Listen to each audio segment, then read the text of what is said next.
মাছের পিস দেখেই মনে হয়েছিল বেশ বড় সাইজের কাতলা। আমার পাতে 2 পিস মাছ থেকে জিজ্ঞেস করলাম, 2 পিস কেন দিয়েছ? 1 পিস হলেই যথেষ্ট। আরে খাতো, 1 পিস মাছ দিয়ে কি ভাত খাওয়া যায়? কথা না বাড়িয়ে খেয়ে স্কুলে বেরিয়ে যাই। সেদিন রাতেও খেতে বসে দেখেছি আমার পাতে আরও 1 পিস মাছ। জিজ্ঞেস করলাম, আবার মাছ কেন? তুমি মাছ খাওনি? খেয়েছি তো। মিথ্যে বলো না, তুমি যখন মাছ ভাজছিলে আমি দেখে নিয়েছি। 3 পিস মাছ ছিল, সকালে 2 পিস আমাকে দিয়েছিলে, এখন আবার 1 পিস। তুমি আমাকে অঙ্ক শেখাচ্ছ? আরে মাছটা খেতে ইচ্ছে করছিল না। খেতে ইচ্ছে করছিল না নাকি ইচ্ছে করেই? তুমি এই অর্ধেকটা না খেলে আমি খাবই না বলে দিলাম। এত কথা বলিস কেন? এই ঘটনাটা কয়েকটা বছর আগের। আমি সবে তখন চাকরিটা পেয়েছি। চাকরি জীবনের 1 বছরও হয়নি। মা 2-3 দিনের জন্য বাড়িতে ছিল না। মা বাড়িতে না থাকলে বাবাই রান্না করতো। তো আমি বাবাকে বলেছিলাম, তুমিও তো সেই মায়ের মতোই করলে। বাবা বলল, তুই ওসব বুঝবি না। সেদিন বুঝতে পেরেছি কি পারিনি জানি না, তবে আজ বুঝি সন্তানের জন্য মা হোক বা বাবা জীবন ঢেলে দিয়েই করেন। আমি দূরে চাকরি পাওয়ার দরুন মা বাবাকেও সঙ্গে বেঁধেছিলাম, কিন্তু 1.5 বছরও পেরোয়নি বাঁধন ছিঁড়ে চলে গেল বাবা। বাবার জন্য কিছুই করতে পারলাম না। আফসোস, বড় আফসোস।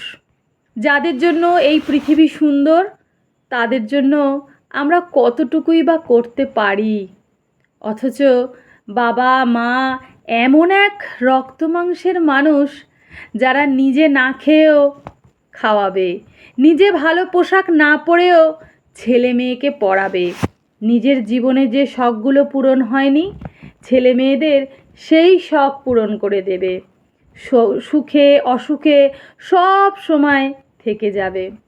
অদ্ভুত ব্যাপার, যারা চিরদিন থাকে তাদের জন্য কেউ কতটা থাকে। আমার নিজের ছোটবেলার কথা মনে পড়ে। স্কুলে যাওয়ার আগে বাবার থেকে 1 টাকা নিতাম, বাবা দিত। 1 টাকায় কত কি কিনতাম, খেতাম। এখন খুব ইচ্ছে করে বাবার হাতে আমিও টাকা দিই। হাতে টাকা আছে অথচ বাবা নেই। চাইলেই যে বাবা মায়ের করতে পারবো আমরা এমনটা কিন্তু না। সুযোগ পাওয়াটাও ভগবানেরই হাতে।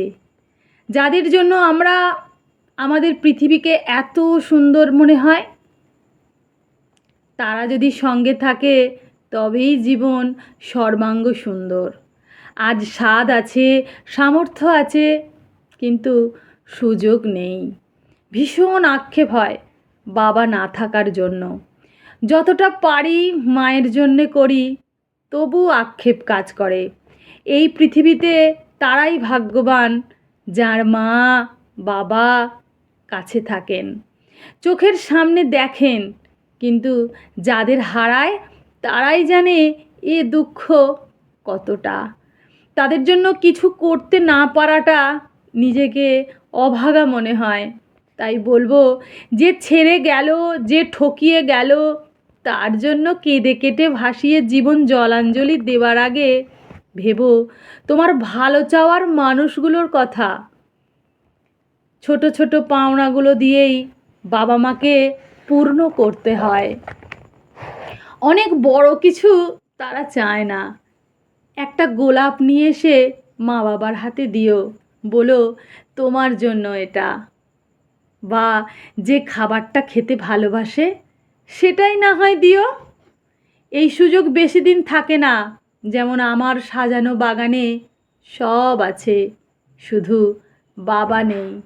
ছবিতে একটা মালা ছাড়া আর কতটুকুই বা পারি? কিছুই করতে পারি না। আফসোস, শুধুই আফসোস ছাড়া। লেখা সরজিৎ ঘোষ। আফসোস।